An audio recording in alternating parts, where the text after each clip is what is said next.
Bu mushuk matritsadagi xatolikka uchradi. Xitoyning eng markazdagi texnologik kollejda o'quvchi yigitlar ko'chada qimirlamay turgan mushukni tasvirga olishdi.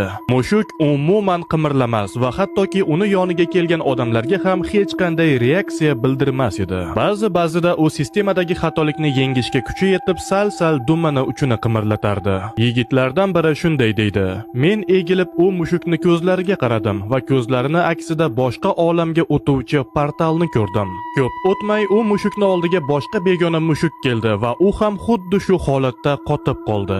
Ba'zi bir odamlar bizlar yashayotgan bu hayot real hayot emas, balki ulkan sistema va ularni o'zga sayyoraliklar boshqarib bizni illyuziya qamog'ida saqlashayotganlariga ishonishadi. Eslatib o'tamiz, namoyish etilishi kutilayotgan GTA 6 o'yinidagi ko'chadagi barcha o'yinchilarning miyasiga sun'iy ong o'rnatilgan. O'yin yaratuvchilaridan biri ularning oldiga kelib, ular yashab turgan olam bu simulyatsiya ekanligini aytganida, ular unga qarshi "Sen ahmoqmisan? Shifoxonaga borib davolan. Bu haqiqiy real hayot" deb javob berishgan.